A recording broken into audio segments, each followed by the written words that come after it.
Et si j'ai profité de la calmie de novembre pour partager quelques tips avec toi par rapport au véhicule, j'ai eu cette pensée ce matin pendant ma méditation, my morning meditation, avant d'aller faire mon petit sport. Et oui, la santé c'est important, la famille. Il faut prendre soin de la santé. Sans la santé, sans la famille. Et oui, quand c'est calme comme ça là, on revient à l'essentiel. L'essentiel, c'est pourquoi on se bat. Conserver une meilleure santé. Santé financière, santé mentale, santé physique, santé familiale. Prendre soin de sa famille. Mais bon, là n'est pas l'objet de ma vidéo. Pourquoi pas une vidéo sur le sujet une prochaine fois. Dis-le-moi si ça peut t'intéresser, ce genre de choses, parce que il n'y a pas que l'argent. Hein. Je me suis mangé quelques petits fruits là. Après, petits fruits là pour la bonne santé, c'est mon petit déj. Ah oui, quand on arrive à mon âge là, on commence à prendre soin de la santé. Hein. Quand on arrive dans la quarantaine là, il faut faire attention. Hein. Énormément. Anyway, parmi tant de stratégies qu'on évoque sur les réseaux pour maximiser les gains et surtout pour s'émanciper des applications, plateforme VTC, je pense que l'une des stratégies est dans le choix du véhicule. Je l'ai déjà évoqué. Ma position sur le sujet par rapport à quand choisir son véhicule pour le VTC, notamment en ces moments où, avec tout ce qui se passe, je me dis que peut-être que c'est le bon moment de prendre directement un véhicule haut de gamme.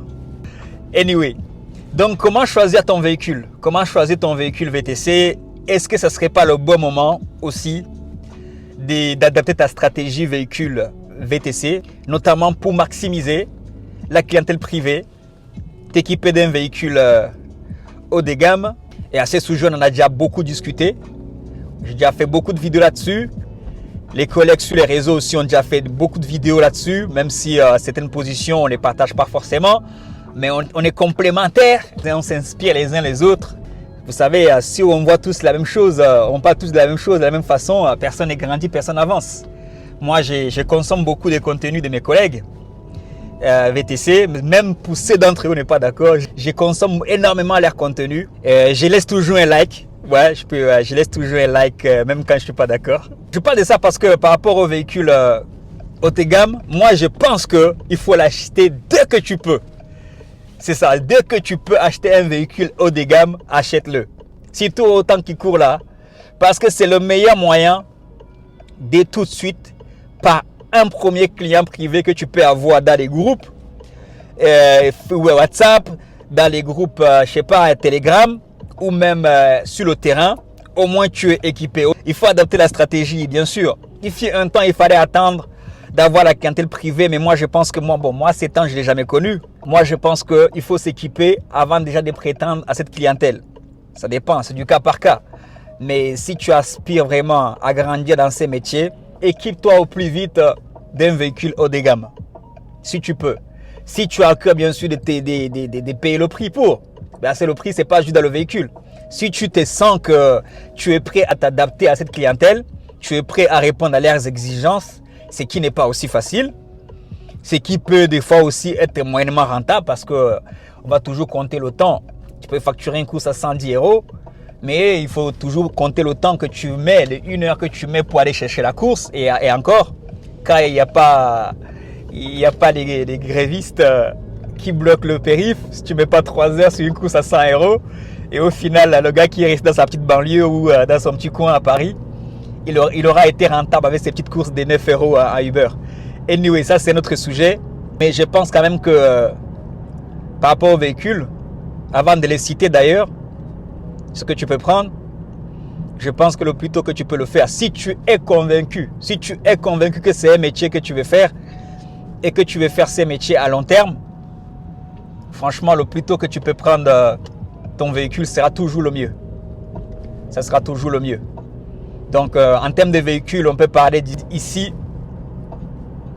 de la Mercedes, la classe E, la classe V minimum pour pouvoir prétendre à dire que tu fais de la haute gamme. Maintenant, on a un peu plus de choix. qui marche mieux que les BM notamment, c'est la Tesla.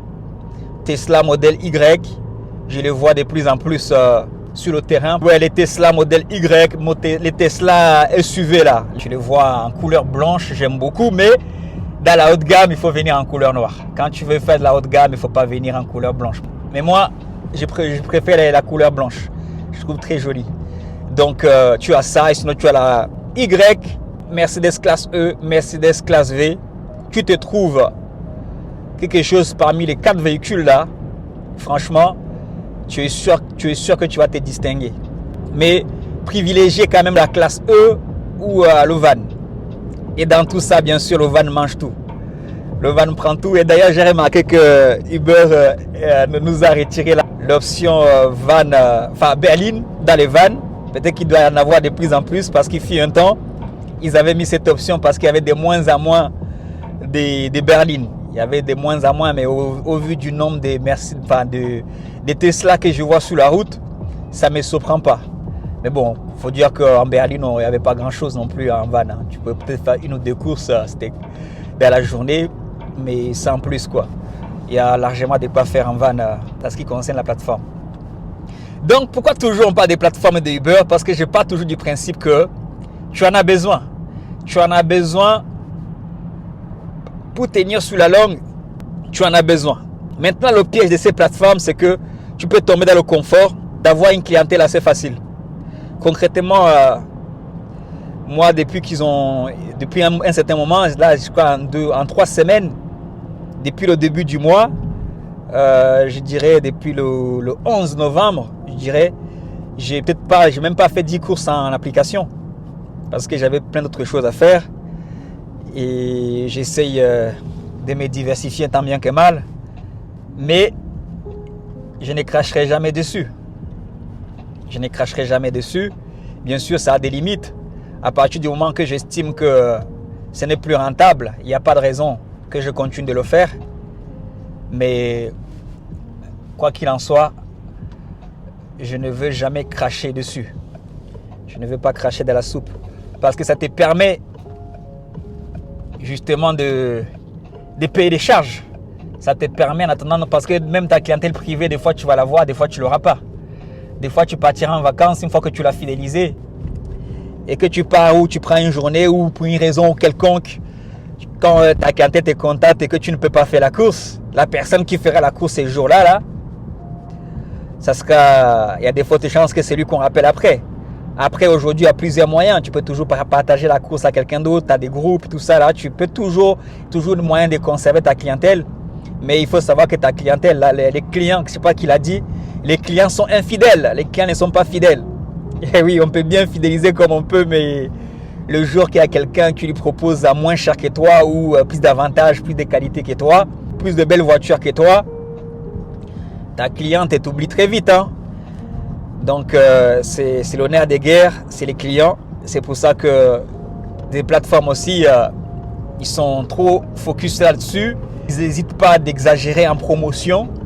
Je ne sais pas ce qu'est l'article que j'avais lu, comme quoi Hitch avait porté, enfin, il se plaignait, je ne sais pas s'ils ont porté plainte, hein, mais il se plaignait comme quoi Uber et Bolt exagèrent en faisant des promotions à leurs clients. C'était pour ça qu'ils veulent augmenter aussi en même temps la commission pour essayer de récupérer toutes les promotions qu'ils mettent pour conserver la clientèle. Étant donné que bon, le client, quand tu augmentes le prix, il va se casser. Hein. C'est comme toi et moi. Hein. Tu passes la course du minimum de 8 € à 13 €. Il y a de fortes chances que 50% de tes clients qui utilisaient cette application pour des petits trajets, notamment, ils vont aller voir ailleurs. Hein. Clairement, ils vont aller voir les Vélib, ils vont aller voir, je sais pas. Donc c'est comme ça, c'est le business qui est comme ça. C'est pour ça qu'on aura de plus en plus des courses des 9 km, des 6 km parce que le client a compris que non, ça ne sert à rien de commander Uber si je dois faire des kilomètres. Et oui, c'est ça, c'est le game. Donc voilà, par rapport à cette vidéo, tranquillou, dans ma petite voiture, des taxis écoles, VTC école, bien sûr par l'occasion si tu as besoin. Si tu comptes notamment passer en candidat libre, on est là pour ça. On avance progressivement. On est là pour former, pour informer, pour aider du mieux qu'on peut parce qu'on a compris que C'est un principe qui ne ment pas. C'est le seul principe qui ne ment pas. Que tu donnes, tu reçois, plus tu donnes, tu reçois. C'est pour ça que, voilà, donc on ne cesse pas de donner. Tu as besoin de conseils, de coaching, des stratégies par rapport à comment t'adapter sur le marché actuel du VTC et du taxi. On est là, on peut échanger sur le sujet. Et mon véhicule est disponible notamment également. Voilà, donc n'hésite pas, les centres de formation dans lesquels nous formons sont là. Donc n'hésite pas, s'il y a quoi que ce soit, dis-moi dans les commentaires ce que tu penses de cette affaire. Moi je pense que oui, il faut investir avant même de prétendre avoir une panoplie de clientèle privée, parce qu'ils sont là et ils attendent que tu achètes ton véhicule. Les clients privés sont là, les partenaires eux ils sont déjà là. Une fois que tu auras le véhicule, là tu peux aller les démarcher, tu peux aller les chercher, tu vois. C'est pour ça que à la fois tu vas pas aller dans un hôtel en disant que oh, bon, je viens d'abord pour que vous me donniez des clients et après que vous m'avez donné des clients, c'est là que je vais acheter le véhicule. D'abord tu achètes, mon gars. Si tu veux faire du pain, tu achètes la machine à pain et puis c'est logique ou c'est pas logique? See you soon. Ciao, ciao. Bye, bye. Peace. God bless you.